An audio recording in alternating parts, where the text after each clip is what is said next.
بسم اللہ الرحمن الرحیم وللجدۃ السدس لأم كانت أو لأب واحدة كانت أو أكثر إذا كن ثابتات متحاديات في الدرجة ويسقطن كلهن بالأم والأبويات أيضا بالأب وكذلك بالجد إلا أم الأب وإن علت فإنها ترث مع الجد لأنها ليست من قبله والقربى من أي جهة كانت تحجب البعد من أي جهة كانت وارثة كانت القربى أو محجوبة وإذا كانت الجدة ذات قرابة واحدة كأم الأب والأخرى ذات قرابتين أو أكثر كأم الأم وهي أيضا أم أبي الأب بهذه الصورة يقسم السدس بينهما عند أبي يوسف رحمه الله تعالى إنصافا باعتبار الأبدان وعند محمد رحمه الله تعالى أسلاسا باعتبار الجهات.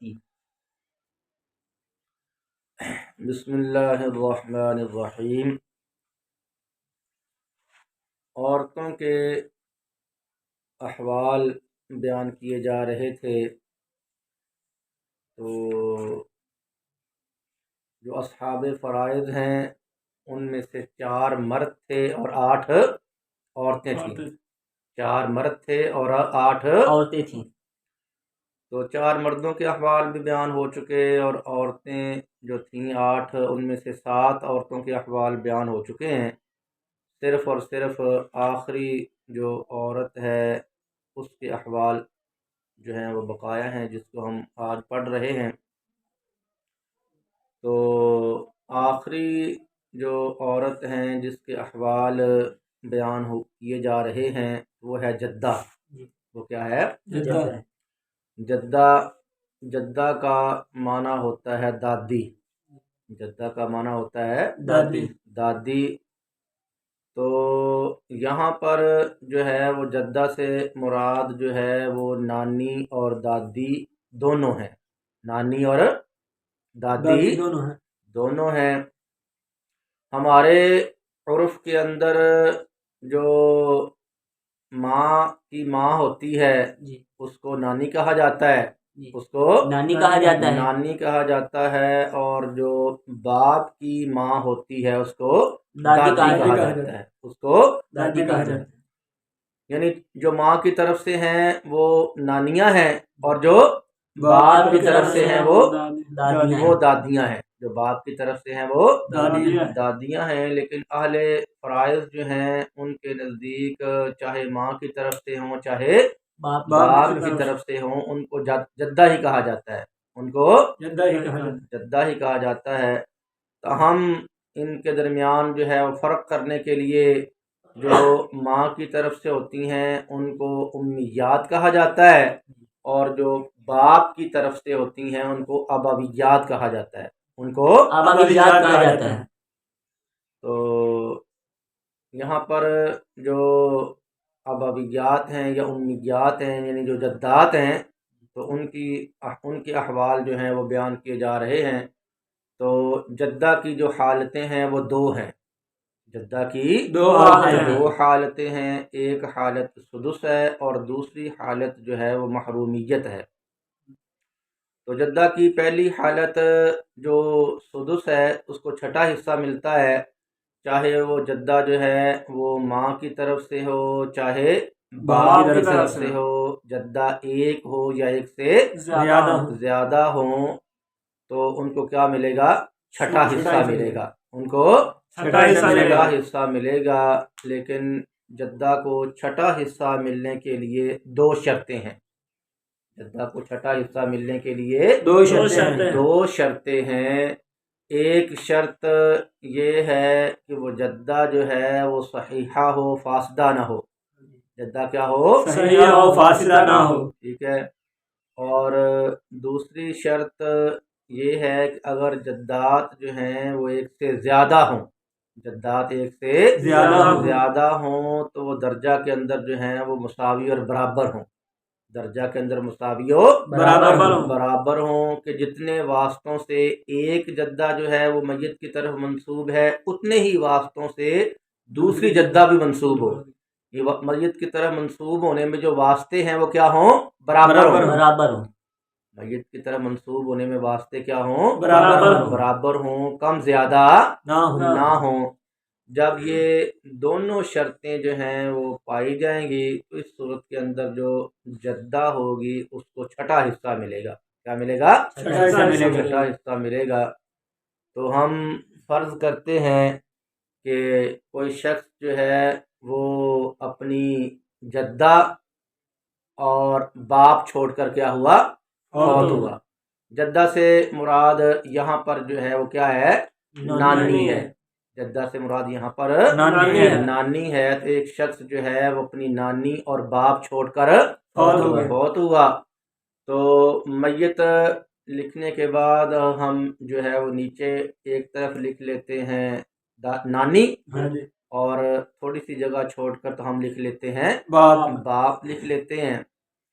تو اس مسئلہ میں چونکہ جو نانی ہے اس کو چھٹا حصہ ملنا ہے، اس کو چھٹا حصہ ملنا ہے، تو اس کے نیچے ہم لکھ لیتے ہیں سدس، اس کے نیچے لکھ لیتے ہیں سدس لکھ لیتے ہیں۔ اور باپ اس مسئلہ میں اسبا ہے، اس مسئلہ میں اسبا ہے، تو اس کے نیچے لکھ لیتے ہیں اسبا۔ اب اس مسئلہ کے اندر جو ہے وہ 6 حصوں میں سے ایک حصہ آیا ہے، 6 حصوں میں سے ایک حصہ سدس آیا ہے، لہذا اس کے ہم نام عدد 6 سے ہم کیا کرتے ہیں؟ مسئلہ بناتے ہیں۔ تو میت کے اوپر ہم لکھ لیتے ہیں 6، میت کے اوپر 6 لکھ لیتے ہیں۔ اب اسی 6 میں سے حصے نکالے جائیں گے، تو 6 میں سے جو سدس ہے وہ کتنا بنتا ہے جی؟ ایک بنتا ہے، تو سدس کے نیچے 1 لکھ لیں گے، تو 6 میں سے 1 مل گیا کس کو؟ نانی کو مل گیا، باقی بچ گئے 5، تو یہ بطور اسبا کس کو دے دیے جائیں گے؟ باپ کو دے دیے جائیں گے، یہ بطور اسبا باپ کو دے دیے۔ لہذا جائیداد جو ہے، جائیداد کے کل 6 حصے کر دیے جائیں گے، میت کی جائیداد کے کل 6 حصے کر دیے جائیں گے، جن 6 حصوں میں سے ایک حصہ مل جائے گا نانی کو مل جائے گا، اور 5 حصے مل جائیں گے باپ کو بطور اسبا مل جائیں گے۔ مثال کے طور پر 60,000 روپیہ ہی ہو، کیا ہو؟ 60,000 روپیہ اس کا جو ہے وہ پیسے تھے جائیداد میں سے جو اس نے چھوڑے ہیں، تو تجہیز و تکفین سارے معاملات ادا کرنے کے بعد جو ہے وہ 60,000 اس کا بچا ہے، سارے معاملات ادا کرنے کے بعد 60,000 بچا ہے، تو 60,000 میں سے جو 10,000 ہے، جو 10,000 ہے وہ کس کو دے دیا جائے گا؟ نانی کو دے دیا جائے گا، اور باقی جو 50,000 ہے وہ بطور اسبا باپ کو دے دیا جائے گا۔ ٹھیک ہے جی۔ اچھا جی، تو جو جداد ہیں ان کے احوال میں سے جو دوسری حالت ہے، ان کا جو دوسرا حال ہے وہ ہے محرومیت۔ کیا ہے؟ محرومیت ہے۔ اس صورت میں جو جداد ہیں ان کو کچھ بھی نہیں ملے گا، ان کو کچھ نہیں ملے گا، وہ محروم ہو جائیں گی، وہ محجوب ہو جائیں گی، اور ان کے جو ہے وہ محجوب اور محروم ہونے کی جو ہے وہ کئی صورتیں ہیں، کئی صورتیں ہیں۔ اگر میت کی جو ہے وہ ماں موجود ہو، میت کی ماں موجود ہو، تو جو ماں ہوتی ہے یہ امیات کو بھی ساقط کر دیتی ہے اور ابویات کو بھی ساقط کر دیتی ہے۔ جو ماں ہوتی ہے وہ امیات کو بھی ساقط کر دیتی ہے اور ابویات دونوں کو ساقط کر دیتی ہے۔ اگر میت کی ماں موجود ہو تو ماں کی موجودگی کی وجہ سے جو میت کی جو جدات ہیں، میت کی جو جدات ہیں، چاہے وہ ابویات میں سے ہوں یا امیات میں سے ہو، ہر قسم کی جو جدات ہیں وہ کیا ہو جائیں گی؟ وہ ساقط ہو جائیں گی۔ ہر قسم کی جدات ساقط ہو جائیں گی۔ اور میت کا جو باپ ہوتا ہے، میت کا جو باپ ہوتا ہے یہ ابویات کو تو ساقط کرتا ہے لیکن امیات کو ساقط نہیں کرتا۔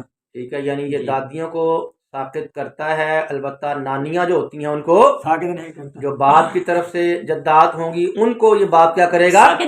ساقط کرے گا۔ البتہ جو ماں کی طرف سے جدات ہیں ان کو باپ ساقط نہیں کرے گا۔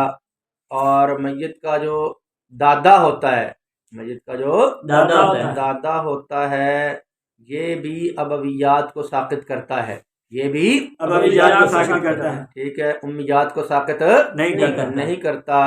البتہ جو دادا ہے، جو دادا ہے یہ ابویات میں سے میت کے باپ کی جو ماں ہوتی ہے، میت کے باپ کی جو ماں ہوتی ہے، اور جو اس اپنا دادے کی کیا لگتی ہے، بیوی، دادے کی بیوی لگتی ہے، دادا اس کو بھی ساقط نہیں کرتا، دادا اس کو بھی ساقط نہیں کرتا ہے۔ اور اس سے جو اوپر والی عورت ہوگی، اس سے جو اوپر والی عورت میت کے باپ کی ماں کی ماں، میت کے باپ کی ماں کی ماں جو اس دادا کی کیا لگے گی، ساس لگے گی، اس دادا کی وہ ساس لگے گی، اس کو بھی یہ دادا ساقط نہیں کرتا ہے۔ کتاب میں جو وَإِنْ عَلَتْ آیا ہے، وَإِنْ عَلَتْ آیا ہے، اس کا مطلب یہی ہے کہ یہ جو دادا ہے، یہ جو دادا ہے یہ میت کے باپ کی ماں کی ماں اس کو بھی یہ ساقط نہیں کرتا ہے، اس کو بھی یہ ساقط نہیں کرتا ہے۔ مصنف رحمہ اللہ نے اس کی وجہ یہ بیان فرمائی ہے لِأَنَّهَا لَيْسَتْ من قبله، لِأَنَّهَا لَيْسَتْ من قبله، کہ یہ جو دادا ہے، یہ جو دادا ہے یہ میت کے باپ کی ماں یعنی اپنی بیوی کو ساقط نہیں کرتا۔ اس کی کیا وجہ ہے؟ فرمایا اس کی وجہ یہ ہے کہ یہ جو دادا کی جو بیوی ہے اگر یہ میت کی طرف منسوب ہوتی ہے تو یہ دادا کی وجہ سے منسوب نہیں ہوتی ہے، یہ دادا کی وجہ سے منسوب نہیں ہوتی ہے۔ تو اس کی نسبت جو میت کی طرف ہو رہی ہے وہ دادا کی وجہ سے نہیں ہے بلکہ میت کے باپ کی وجہ سے ہے، میت کے باپ کی وجہ سے ہے، اس کی وجہ سے دادا کی وجہ سے نہیں ہے۔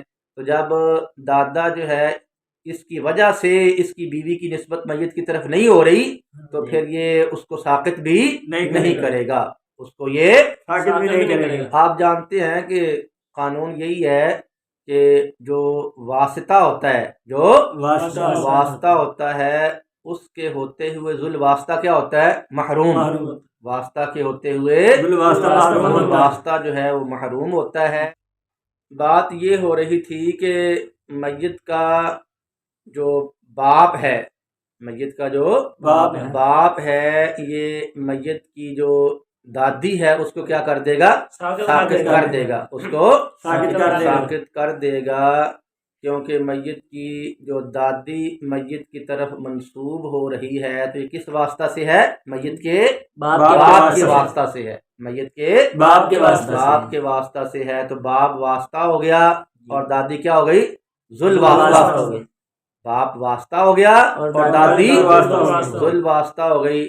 اور قانون اور ضابطہ یہ ہے کہ واسطہ کے ہوتے ہی وہ ذل واسطہ کیا ہو جاتا ہے، ساقط، واسطہ کے ہوتے ہوئے ذل واسطہ جو ہے وہ ساقط ہو جاتا ہے۔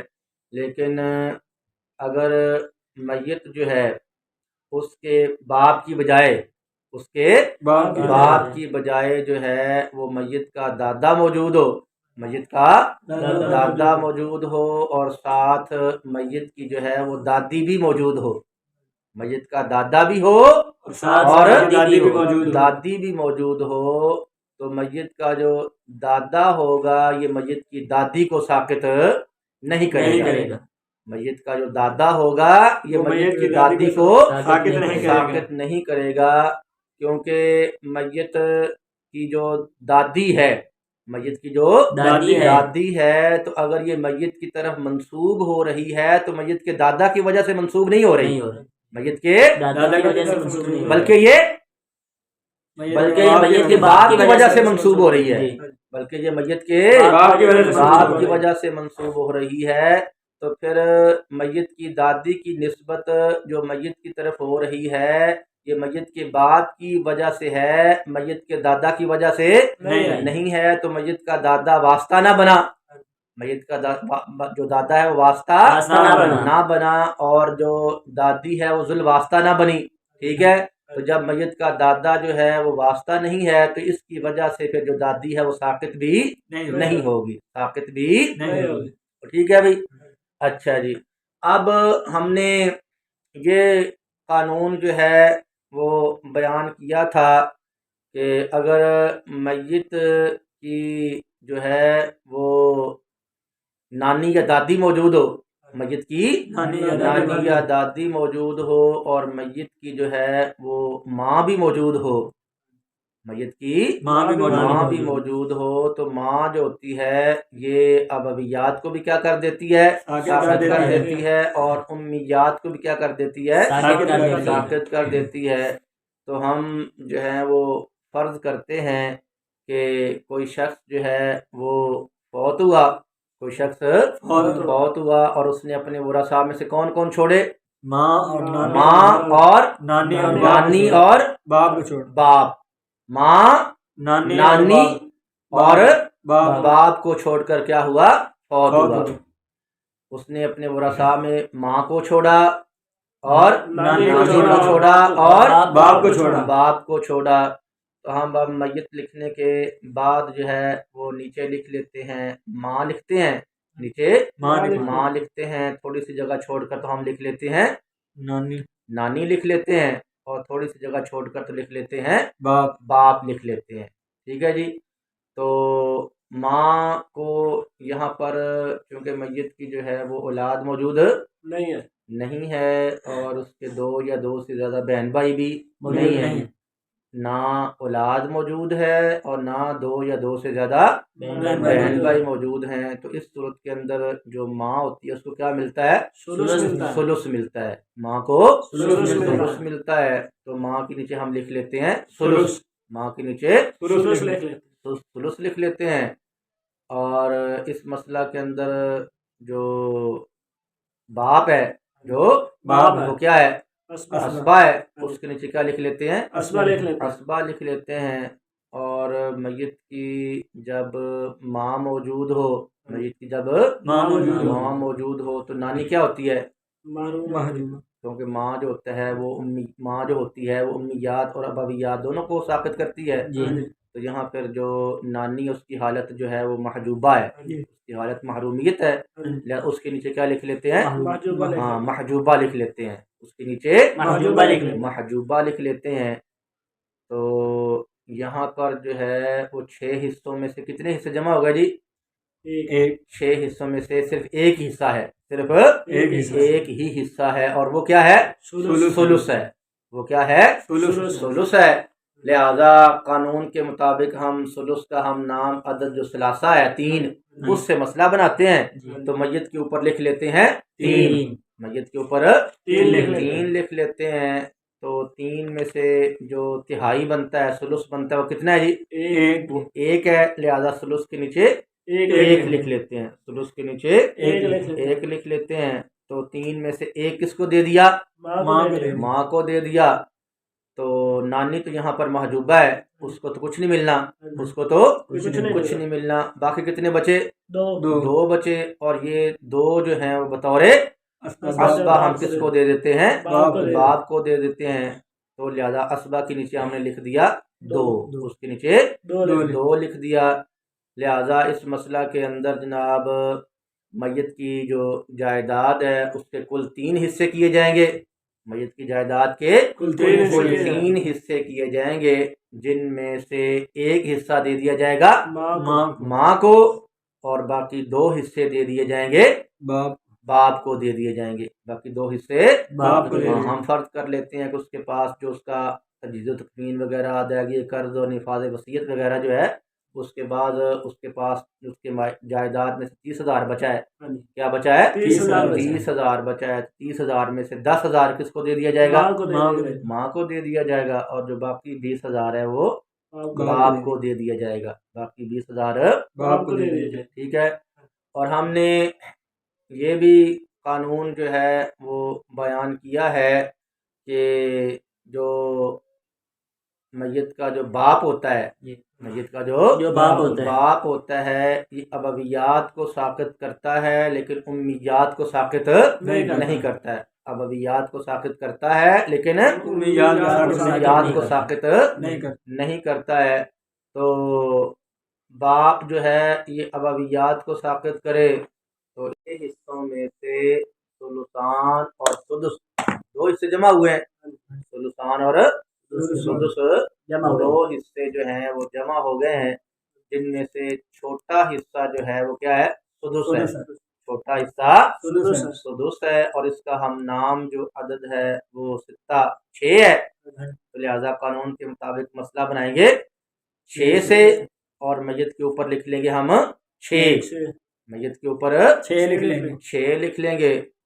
تو اسی 6 سے اب حصے نکالیں گے، اسی 6 سے حصے نکالیں گے، تو 6 میں سے جو ثلثان ہے وہ کتنا بنتا ہے جی؟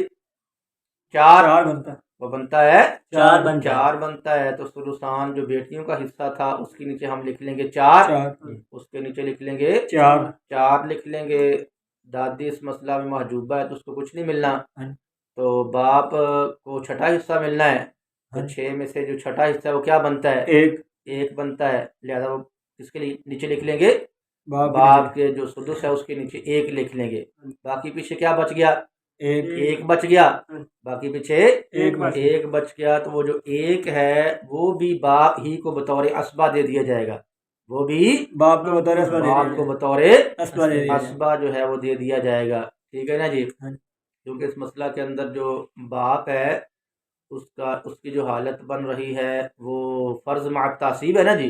کیا ہے؟ فرض مع التعصیب ہے، اس کو جو چھٹا حصہ ہے وہ بھی ملنا ہے، اور بطور اسبہ جو بچ جائے گا وہ بھی اس کو ملنا ہے، وہ بھی اس کو ملنا ہے۔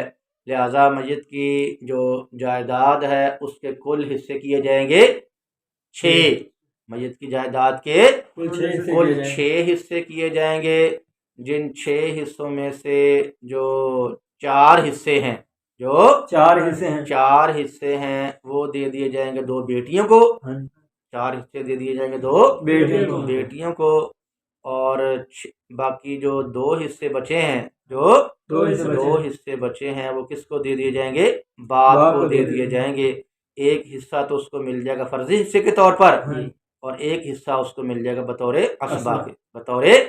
اسبہ کے، اور جو دادی ہے وہ اس مسئلہ کے اندر کیا رہے گی؟ محجوبہ رہے گی، اس کو کچھ بھی نہیں ملے گا، اس کو کچھ بھی نہیں ملے گا، ٹھیک ہے۔ اور اگر اسی مسئلہ کے اندر ہم جو ہے وہ باپ کی بجائے جو ہے وہ دادا کو فرض کر لیں، کیا کر لیں؟ باپ کی بجائے دادا کو جو ہے فرض کر لیں، یعنی ہم یوں فرض کر لیں کہ ایک شخص جو ہے وہ اپنی جو ہے وہ 2 بیٹیاں دادی اور دادا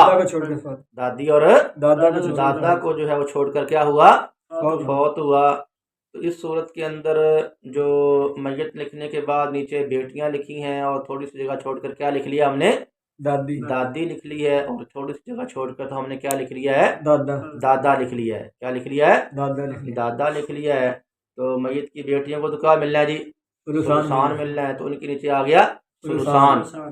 اور اس مسئلہ کے اندر جو میت کی دادی ہے وہ محجوبہ نہیں ہے، میت کی جو دادی ہے وہ محجوبہ نہیں ہے، ہاں، کیونکہ ہم نے یہ پڑھا ہے کہ جو دادا ہوتا ہے، میت کا جو دادا ہوتا ہے وہ میت کی دادی کو ساقط نہیں کرتا، میت کا جو دادا ہوتا ہے وہ میت کی دادی کو ساقط نہیں کرتا ہے، لہذا میت کی جو دادی ہے اس کو کیا ملے گا؟ سدس ملے گا، اس کو سدس ملے گا، اور جو میت کا دادا ہے وہ کیا ہوگا؟ اسبہ ہوگا، وہ کیا ہوگا؟ اسبہ ہوگا۔ تو یہاں پر کون کون سے 2 حصے جمع ہو گئے ہیں؟ ثلثان اور سدس، ثلثان اور سدس جمع ہو گئے ہیں، تو سدس چھوٹا حصہ ہے، اس کا ہم نام عدد 6 یعنی 6 سے مسئلہ بنایا، 6 سے اوپر میت کے 6 لکھ لیا، تو 6 میں سے جو ثلثان ہے خان وہ ہے کتنے بنے جی؟ چار چار. وہ چار کس کو دے دیے؟ دو بیٹیوں کو دے دو دیے بیٹیوں کو دے دیے. تو ان کے ثلثان کے نیچے ہم نے چار لکھ لیا، ثلثان کے نیچے چار لکھ لیے چار لکھ لیا. اور جو ہے مجد کی دادی، مجد کی جو دادی ہے دادی ہے اس کو سدس ملا ہے. ہاں، تو 6 میں سے سدس کتنا بنتا ہے؟ ایک ایک بنتا ہے. تو کس کو دے دیا؟ دادی کو دے دیا وہ دادی کو دے دیا دادی کو دے دیا. وہ کس کو دے دیا؟ دادی کو دے دادی دیا کو دے دیا. اور جو مجد کا دادا ہے، دادا مجد کا جو دادا دادا ہے، تو اس کو بھی یہاں پر جو ہے اس کی حالت، جو اس کی چار حالتیں ہیں، اس کی جو چار حالتیں ہیں، ان میں سے ایک حالت جو جہاں پر پائی جا رہی ہے وہ فرض مع تعصیب ہے. کیا ہے؟ فرض مع تعصیب فرض مع تعصیب ہے. لہذا اس کو چھٹا بھی ملنا ہے، اس کو چھٹا بھی ملنا ہے اور بطور عصبہ بھی ملنا ہے. تو چھٹا حصہ کتنا بنتا ہے؟ ایک. ایک اس کو دے دیا، ایک اس کو دے دیا اس کو دے دیا. تو حصے پورے ہو گئے. کیا ہو گئے؟ پورے ہاں، حصے جو ہے وہ پورے ہو گئے ہیں. تو چار حصے کس کو دے دیے ہیں؟ بیٹیوں کو چار حصے دو بیٹیوں کو دے دیے. ایک حصہ کس کو دے دیا؟ دادی کو دے دیا ہاں، ایک حصہ جو ہے وہ دادی کو دے دیا. 5 ہو گئے. اور ایک حصہ کس کو دے دیا؟ دادا کو دے دیا دادا کو دے دیا. ایک حصہ دادا کو دے دیا. تو جائیداد کے کل 6 حصے کیے. جائیداد کے کل 6 حصے کیے، جن میں سے 4 حصے مل گئے دو بیٹیوں کو، ایک حصہ مل گیا دادی کو، اور ایک حصہ مل گیا دادے کو. ایک حصہ مل گیا دادے کو. ٹھیک ہے. ہاں، جو دادا ہوتا ہے میت کا، جو دادا ہوتا ہے، اگرچہ یہ میت کی دادی جو کہ اس کی بیوی ہے، اس کو بھی ساقط نہیں کرتا، اور یہ اپنی ساس کو بھی ساقط نہیں کرتا. البتہ یہ اپنی جو میت کا جو دادا ہے، میت کا جو دادا ہے، یہ اپنی والدہ کو ساقط کر دے گا. یہ اپنی والدہ کو ساقط کر دے یہ اپنی والدہ والدہ کو کیا کر دے گا؟ ساقط کر دے گا. ساقط کر دے گا. یہ اپنی والدہ کو ساقط کر دے گا. ٹھیک ہے جی. اس کے بعد قانون جو ہے وہ مصنف رحمہ اللہ نے یہ بیان فرمایا ہے کہ جو قربہ ہوتی ہے، قربہ ہوتی ہے، خواہ وہ کسی بھی جہت سے ہو، ماں کی طرف سے ہو یا باپ کی طرف سے ہو، یہ بودا کو محروم کر دے گی. جو قربہ ہوتی ہے یہ بودا کو محروم کر دیتی ہے. اور یہ جو قربہ ہے خواہ خود وارثہ ہو یا وارثہ نہ ہو. تو قانون اور ضابطہ یہ ہو گیا کہ جو قربہ ہے خواہ یہ وارثہ ہو یا نہ ہو، خواہ یہ باپ کی طرف سے ہو خواہ یہ ماں کی طرف سے ہو، ہر صورت میں یہ بودا کو محروم کر دے گی. یا کیا کرے گی؟ ہر صورت میں یہ بودا کو محروم کر دے گی. اور بودا بھی عام ہے، خواہ وہ ماں کی طرف سے ہو یا باپ کی طرف سے ہو. تو قانون یہ بن گیا کہ ایک اگر میت کی جو دادی ہے، جو جدہ ہے، وہ میت کی طرف جو ہے وہ کم واسطوں کے ساتھ منسوب ہے، اور جو دوسری جدہ ہے وہ میت کی طرف زیادہ واسطوں کے ساتھ منسوب ہے. ظاہر بات ہے جو کم واسطوں والی ہے وہ قربہ کہلائے گی، وہ قربہ کہلائے گی، اور جو زیادہ واسطوں والی ہے وہ بودا کہلائے گی. تو جو کم واسطوں والی ہوتی ہے، جو قربہ ہوتی ہے، خواہ خود وارثہ ہو یا خود وارثہ نہ ہو، وہ باپ کی طرف سے ہو یا وہ ماں کی طرف سے ہو، اس کے ہوتے ہوئے جو بودا ہوتی ہے اس کو حصہ نہیں ملتا ہے. جو قربہ ہوتی ہے یہ بودا کو ساقط کر دیتی ہے. جو قربہ ہوتی ہے یہ بودا کو ساقط کر دیتی ہے. تو ہم جو ہے وہ فرض یہ کرتے ہیں کہ ایک شخص جو ہے وہ فوت ہوا، ایک شخص فوت ہوا، اور اس کے جو ورثاء ہیں، اس کے جو ورثاء ہیں ان میں سے جو ہے وہ کیا ہے جی؟ دادی ہے. ان میں سے ایک دادی ہے، اور ایک جو ہے وہ اس کی پرنانی ہے. ایک دادی ہے، ایک پرنانی ہے، پرنانی ہے، اور ایک اس کی باپ ہے،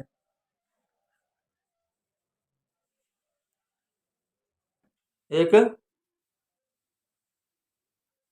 کرتے ہیں کہ ایک شخص جو ہے وہ فوت ہوا، ایک شخص فوت ہوا اور اس کے جو ورثاء ہیں ان میں سے ایک جو ہے وہ دادی ہے، ایک پرنانی ہے اور ایک چچا ہے، ایک دادی ہے، ایک پرنانی پرنانی ہے اور ایک چچا ہے، چچا ہے۔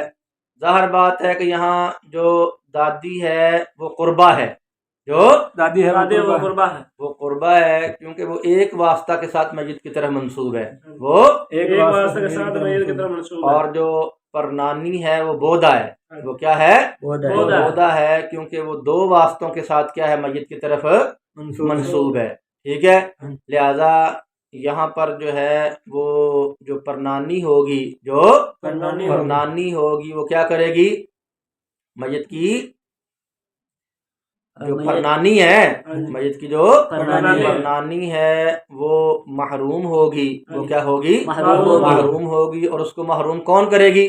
دادی ہاں، اس کو دادی جو ہے اس کو محروم کرے گی، اس کو دادی دادی محروم کرے گی، اور اس مسئلہ کے اندر جو دادی ہے وہ خود وارثہ ہے، خود کیا ہے؟ وارثہ ہے، ہاں، تو خود جو دادی جو قربا ہے خود وارثہ بن کر تو بودا کو کیا کرے گی؟ محروم کرے گی، خود وارثہ وارثہ بن کر بودا کو محروم کرے گی۔ لہذا میت لکھنے کے بعد جو ہے ہم لکھ لیتے ہیں دادی لکھتے ہیں نیچے، اور تھوڑی سی جگہ چھوڑ کر ہم پرنانی لکھ لیتے ہیں، اور تھوڑی سی جگہ چھوڑ کر تو ہم لکھ لیتے ہیں چچا لکھ لیتے ہیں، ٹھیک ہے۔ تو جو دادی ہے، جو دادی ہے تو اس کو کیا ملنا ہے؟ سدس ملنا ہے، اس کے نیچے ہم لکھ لیں گے سدس لکھ لیں گے، اور جو پرنانی ہے وہ محجوبہ ہے تو اس کے نیچے محجوبہ لکھ لیں گے، اور چچا اسبا ہوا کرتا ہے تو اس کے نیچے ہم اسبا لکھ لیں گے۔ تو یہاں اس مسئلہ کے اندر 6 حصوں میں سے کیا آیا جی؟ سدس آیا ہے، کیا آیا ہے؟ سدس آیا ہے، لہذا 6 سے مسئلہ بنایا جائے گا، اور میت کے اوپر ہم 6 لکھ لیں گے، 6 لکھ لیں گے، میت کے اوپر 6 لکھ لیں گے، 6 لکھ لیں گے۔ تو اس 6 میں سے حصے نکالنے ہیں، تو 6 میں سے جو سدس ہے وہ کیا بنتا ہے جی؟ 1 بنتا ہے، سدس کے نیچے ہم لکھ لیں گے 1 لکھ لیں گے، تو 6 میں سے 1 حصہ مل گیا دادی کو مل گیا، اور باقی کتنے بچ گئے؟ 5 حصے بچ گئے، تو یہ 5 حصے چچا کو بطور اسبا دے دیے جائیں گے، چچا کو بطور اسبا دے دیے جائیں، تو جائیداد کے جو ہیں وہ 6 حصے کر کے 1 حصہ دے دیا جائے گا دادی کو، اور باقی جو 5 حصے بچے ہیں وہ بطور اسبا چچا کو دے دیے جائیں گے، اور اس مسئلہ کے اندر جو پرنانی ہے وہ کیا ہوگی؟ محروم ہوگی، اور اس کو محروم کس نے کیا؟ قربا جو دادی ہے اس نے کیا کر دیا؟ اس کو محروم کر دے، ٹھیک ہے۔ تو اس مسئلہ کے اندر تو قربا جو ہے وہ بودا کو محروم کر رہی ہے خود وارثہ بن کر، ٹھیک ہے۔ اب ہم یہاں پر ایک اور مثال جو ہیں وہ فرض کرتے ہیں کہ جس کے اندر جو قربا ہے وہ خود بھی محروم ہو، تو کیا ہو؟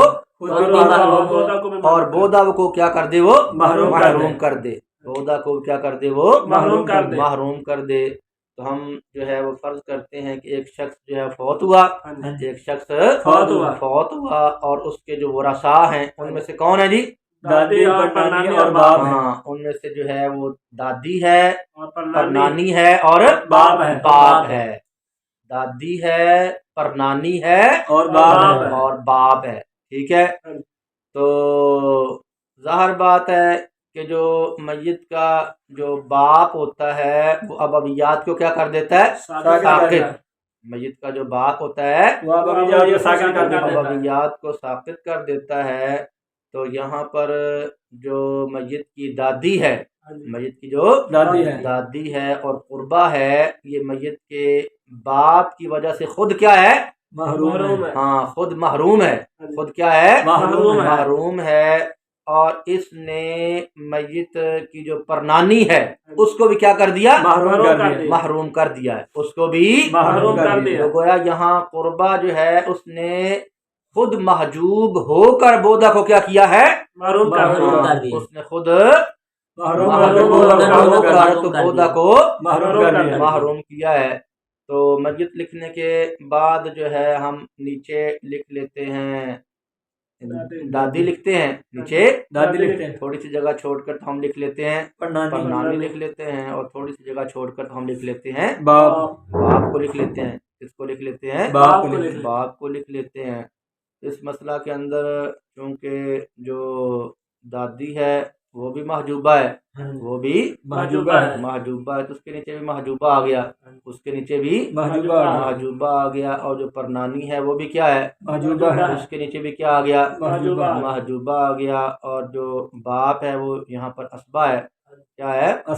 ہاں، اس کی جو حالت بنتی ہے وہ تعصیب محض والی ہے، کیا ہے؟ تعصیب ہاں، اس کے جو تین حالتیں ہیں، فرض مطلق، فرض مع تعصیب اور تعصیب محض، یہاں وہ محض اسبا ہی ہے، یہاں وہ محض اسبا ہی ہے، تو اس کے نیچے ہم کیا لکھ لیا؟ اسبا لکھ لیا۔ کیا لکھ لیا؟ اسبا لکھ لیا۔ اور چونکہ یہاں جو ہے وہ 6 جو حصے ہیں، 6 جو ان میں سے کوئی حصہ بھی نہیں ہے، ان میں سے کوئی حصہ بھی موجود نہیں ہے، لہذا یہاں پر سارے کا سارا مال کس کو دے دیا جائے گا؟ باپ کو دے دیا جائے گا۔ سارے کا سارا مال باپ کو دے دیا جائے گا، سارے کا سارا مال باپ کو دے دیا جائے گا۔ ٹھیک ہے جی، اچھا جی۔ اس کے بعد مصنف رحمہ اللہ جو ہیں انہوں نے ایک اختلافی مسئلہ جو ہے وہ بیان فرمایا ہے، ایک اختلافی مسئلہ بیان فرمایا ہے کہ ایک شخص جو ہے اس کی ایک دادی جو ہے وہ ایک قرابت والی ہے، ایک دادی ایک قرابت والی ہے، اور جو دوسری دادی ہے وہ 2 یا 2 سے زیادہ قرابتوں والی ہے، 2 یا 2 سے زیادہ قرابتوں والی ہے۔ تو کوئی شخص جو ہے وہ اپنی ایسی 2 جدات جو ہے ان کو چھوڑ کر فوت ہو جائے، جن میں سے ایک جدہ کو ایک قرابت حاصل ہو، اور جو دوسری جدہ ہے اس کو 2 یا 2 سے زیادہ قرابتیں کیا ہوں؟ حاصل ہوں۔ تو آیا ان دونوں جدات جو ہیں، وہ جو دونوں جدات ہیں، ان کے درمیان جو چھٹا حصہ ہے، دادیوں کا جو چھٹا حصہ ہے، وہ انصافاً تقسیم کیا جائے گا یا اصلاً تقسیم کیا جائے گا؟ انصافاً تقسیم کیا جائے گا یا تقسیم کیا جائے گا؟ اس کے اندر کیا ہے؟ اختلاف ہے، اس کے اندر اختلاف ہے۔ امام ابو یوسف رحمہ اللہ جو ہیں وہ فرماتے ہیں کہ یہاں جو چھٹا حصہ ہے اس کو انصافاً تقسیم کیا جائے گا، یعنی دادیوں کا جو چھٹا حصہ بنتا ہے اس چھٹے حصے کو 2 حصوں میں تقسیم کریں گے، اس چھٹے حصے کو 2 حصوں میں تقسیم کریں گے۔ ایک حصہ جو ہے وہ ایک قرابت والی جدہ کو دے دیا جائے گا، اور دوسرا حصہ جو ہے وہ دوسری جدہ جو 2 یا 2 سے زیادہ قرابتیں رکھتی ہے اس کو دے دیا جائے گا، اس کو دے دیا جائے گا۔ ٹھیک ہے۔ اور جبکہ جو امام محمد رحمہ اللہ ہیں، امام محمد رحمہ اللہ، وہ فرماتے ہیں کہ یہاں دادیوں کا جو چھٹا حصہ ہوگا، یہاں دادیوں کا جو چھٹا حصہ ہوگا اس کے 3 حصے کیے جائیں گے، اس کے 3 حصے کیے جائیں گے۔ 3 حصوں میں سے جو ایک حصہ ہے وہ ایک قرابت والی جدہ کو دیا جائے گا، وہ ایک قرابت والی جدہ کو دیا جائے گا، اور جو 2 حصے ہوں گے وہ 2 یا 2 سے زیادہ قرابت رکھنے والی جدہ کو دیے جائیں گے۔ ٹھیک ہے۔ اب ایک شخص کی ایک جدہ جو ہے وہ ایک قرابت والی ہے، اور جو دوسری جدہ ہے وہ 2 قرابتوں والی ہے، جو دوسری جدہ ہے وہ 2 قرابتوں والی ہے۔ اس کی مثال کیا ہے جی؟ اس کی مثال یہ ہے کہ ایک جدہ جو ایک قرابت والی ہو تو اس کی مثال ہے کہ وہ ایک جدہ جو ہے وہ میت کی لگتی ہو پردادی، ایک عورت میت کی پردادی لگتی ہو، کیا لگتی ہو؟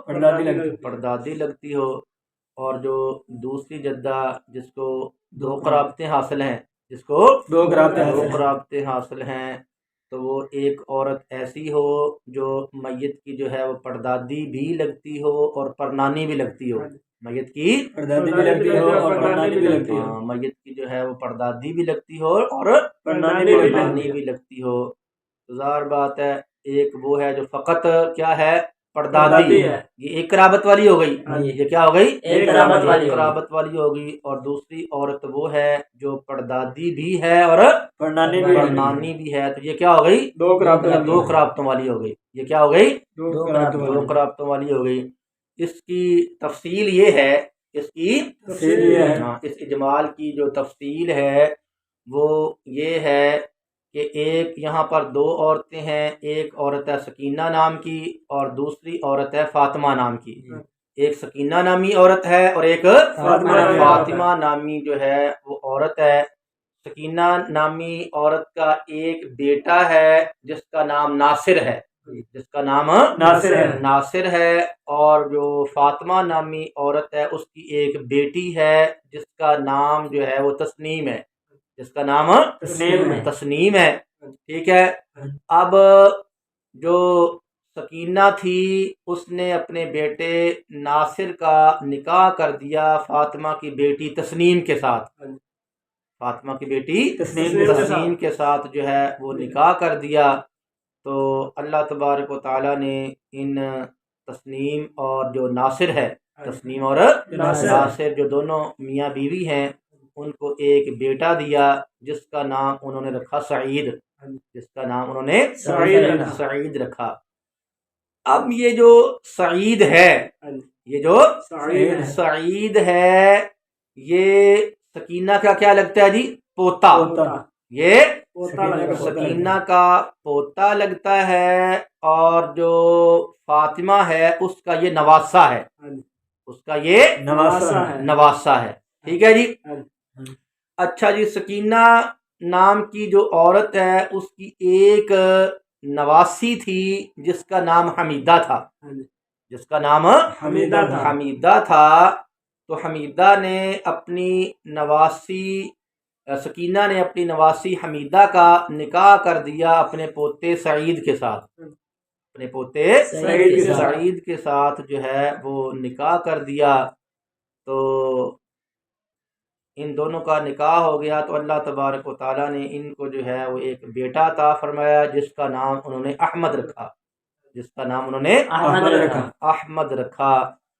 اب یہ جو احمد ہے، یہ جو احمد ہے، سکینہ کو اس کے ساتھ جو ہے وہ دوہری قرابت ہے، سکینہ کو اس کے ساتھ دوہری قرابت ہے۔ سکینہ اس احمد کی جو ہے وہ باپ کی طرف سے لگتی ہے پردادی، باپ کی طرف سے پردادی لگتی ہے، اور ماں کی طرف سے پرنانی لگتی ہے۔ ٹھیک ہے، اور جو فاطمہ ہے، جو فاطمہ ہے، اس کو صرف اس احمد کے ساتھ ایک قرابت حاصل ہے، کیا ہے یہ اس کی پردادی لگتی ہے، یہ اس کی پردادی لگتی ہے۔ ٹھیک ہے جی۔ اب جو ہے کوئی شخص جو ہے وہ فوت ہو جاتا ہے، کوئی شخص فوت ہو جاتا ہے، اور ہم فرض کرتے ہیں کہ وہ اپنے ورثاء میں اپنی دو بیٹیاں اور پردادی فاطمہ اور پرنانی سکینہ اور چچا کو چھوڑ کر کوئی شخص جو ہے وہ فوت ہوا، کوئی شخص فوت ہوا اور اپنی وہ دو بیٹیوں کو چھوڑ، اپنی اس کی جو اس کے جو ورثاء تھے، اس کے جو ورثاء تھے اس میں سے اس کی دو بیٹیاں تھیں، اور اس کی بیوی تھی، اس کی ایک بیوی تھی، اس کی ایک بیوی تھی، اور اس کی ایک پردادی کون سی تھی؟ فاطمہ نامی، ایک پردادی فاطمہ نامی تھی، اور ایک اس کی جو پردادی اور پرنانی ہے وہ سکینہ نامی تھی۔ یعنی یہی احمد فوت ہوا ہے نا جی، کیا ہوا ہے؟ ہاں، یہی احمد جو ہے ہم فرض کرتے ہیں، ہم فرض کرتے ہیں کہ یہ احمد فوت ہو جاتا ہے، یہ احمد احمد جو ہے وہ فوت ہو جاتا ہے، اور اس کے جو ورثاء ہیں ان میں سے جو ہے وہ 2 بیٹیاں ہیں، ایک جو ہے وہ بیوی ہے، اور ایک یہی جو سکینہ نامی اس کی ہے پردادی اور پڑنانی، اور ایک جو اس کی یہ فاطمہ نامی پردادی ہے، اور ایک چچا ہے، ایک ٹھیک ہے۔ یہ ورثاء چھوڑ کر وہ کیا ہوا؟ فوت ہوا۔ یہ ورثاء چھوڑ کر وہ فوت ہوا ہے، تو ہم جو ہے وہ میت لکھنے کے بعد، میت لکھنے کے بعد جو ہے وہ نیچے ہم لکھتے ہیں 2 بیٹیاں، دو بیٹیاں لکھتے ہیں، تھوڑی سی جگہ چھوڑ کر تو ہم لکھ لیتے ہیں ہاں زوجہ اور بیوی لکھ لیتے ہیں، اور تھوڑی سی جگہ چھوڑ کر جو لکھتے ہیں وہ پردادی فاطمہ، اور تھوڑی سی جگہ چھوڑ کر پردادی و پڑنانی سکینہ، ٹھیک ہے، اور اس کے آگے تھوڑی سی جگہ چھوڑ کر لکھ لیتے ہیں چچا لکھ لیتے ہیں، ٹھیک ہے۔ اچھا جی، تو اس مسئلہ کے اندر جو ہے وہ 2 بیٹیاں موجود ہیں، کیا ہے؟ 2 بیٹیاں موجود ہیں، تو 2 بیٹیوں کا حصہ جو ہے وہ ثلثان ہوتا ہے، کیا ہوتا ہے؟ ثلثان ہوتا ہے، تو بیٹیوں کے نیچے ہم نے لکھ لیا ثلثان، کیا لکھ لیا؟ ٹھیک ہے۔ اور مرنے والے احمد کی چونکہ کیا ہے؟ اولاد موجود ہے، مرنے والے احمد کی اولاد موجود ہے، تو جب میت کی جو اولاد موجود ہو تو اس کی بیوی کو کیا ملتا ہے؟ سمن ملتا ہے، تو ہم نے جو ہے وہ اس کی زوجہ کے نیچے کیا لکھ لیا؟ سمن لکھ لیا، زوجہ کے نیچے سمن لکھ لیا۔ تو جو دادیاں ہوتی ہیں ان کا حصہ کیا ہوتا ہے؟ سدس، ان کا سدس ہوتا ہے، تو لہذا ہم نے یہ جو سکینہ اور فاطمہ ہے، سکینہ اور فاطمہ ہے، ان کے نیچے ہم نے لکھ لیا سدس، ان کے نیچے سدس لکھ لیا۔ اور چچا اسبا ہوا کرتا ہے، چچا اسبا ہوا کرتا ہے، تو اس کے نیچے لکھ لیا اسبا، اس کے نیچے لکھ لیا اسبا، ٹھیک ہے۔ اچھا جی، اب ہم دیکھتے ہیں کہ اس مسئلہ کے اندر جو ہے وہ فرضی حصوں میں سے کون کون سے حصے جمع ہوئے ہیں، کون کون سے حصے جمع ہوئے؟ تو بیٹیوں کو ملا تھا ثلثان، اور بیوی کو ملا سمن ملا ہے، اور دادیوں کو ملا سدس، تو 6 حصوں میں سے یہاں پر 3 حصے جمع ہو گئے ہیں، 6 حصوں میں سے 3 حصے جمع ہو گئے ہیں، جن میں سے جو ایک حصہ سمن ہے، سمن ہے وہ پہلی 9 میں سے ہے، وہ پہلی 9 میں سے ہے، اور جو 2 حصے ہیں وہ دوسری 9 میں سے ہیں، وہ کیا ہیں؟ دوسری 9 میں سے۔ اور ہم نے یہ قانون اور قاعدہ پڑھا ہوا ہے کہ جب پہلی 9 کا سمن دوسری 9 کے کسی بھی حصے کے ساتھ کیا ہو جائے؟ جمع ہو جائے، تو مسئلہ 24 سے بنایا کرتے ہیں، مسئلہ 24 سے بنایا کرتے ہیں، لہذا میت کے اوپر لکھ لیا 24، میت کے اوپر 24 لکھ لیا۔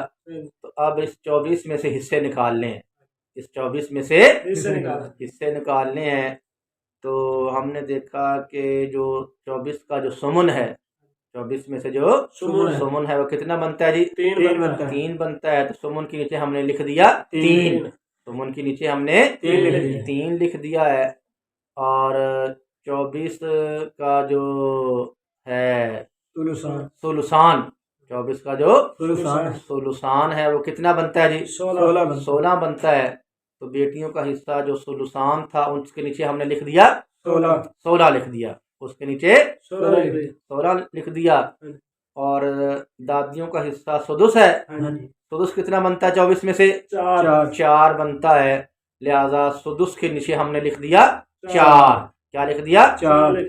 اب ہم ان حصوں کو جمع کر لیتے ہیں، ان حصوں کو جمع کر لیتے ہیں، 4 ملے ہیں کس کو؟ دادیوں کو، اور 16 ملے بیٹیوں کو، تو 16 اور 4 20، اور ملے ہیں کتنے؟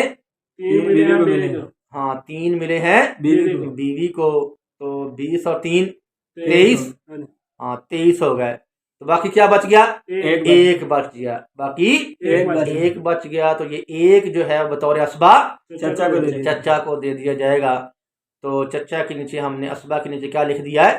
1 لکھ دیا ہے، کیا لکھ دیا ہے؟ 1، ٹھیک ہے۔ اب یہاں پر جو ہے وہ دادیوں کو کیا ملا ہے جی؟ سدس ملا ہے. کیا ملا ہے؟ سدس ملا ہے. سدس. 4 ملے ہیں 24 میں سے 4 ملے. 4 ملے ہیں. تو اب یہ جو 4 ان دادیوں کو ملے ہیں، 4 ان دونوں دادیوں کو جو ملے ہیں، تو امام ابو یوسف رحمہ اللہ کے نزدیک تو چونکہ ان کے درمیان جو چھٹے حصے کو تقسیم کرنا ہے وہ انصافاً کرنا ہے. کیا کرنا ہے؟ انصافاً کرنا ہے. لہذا جو ہیں 4 میں سے جو 2 ہیں وہ دے دیے جائیں گے سکینہ کو. 4 میں سے 2 سکینہ کو دے دیے جائیں گے جو 2 قرابتوں والی ہے، اور 2 ہی کس کو دے دیے جائیں گے؟ فاطمہ کو دے دیے جائیں گے جو 1 قرابت والی ہے. جو کیا ہے؟ 1 قرابت. ٹھیک ہے. جبکہ امام محمد رحمہ اللہ کے نزدیک یہاں پر جو اس کا چھٹا حصہ ہے وہ انصافاً تقسیم نہیں ہونا بلکہ اصلاً تقسیم ہونا ہے. کیا ہونا ہے؟ اصلاً جو ہے وہ تقسیم ہونا ہے. لہذا جو 4 ہیں، لہذا جو 4 ہیں، اس 4 کے کیا بنائے جائیں گے؟ 3 حصے بنائے جائیں گے. 4 کے 3 حصے بنائے جائیں گے. 4 کے 3 حصے بنا کر ایک حصہ دیا جائے گا 1 قرابت والی فاطمہ کو، 1 قرابت والی فاطمہ کو دے دیا جائے گا، اور جو 2 حصے ہوں گے وہ 2 قرابتوں والی سکینہ کو دیے جائیں گے. 2 قرابت والی سکینہ کو دے دیے جائیں گے. ٹھیک ہے ابھی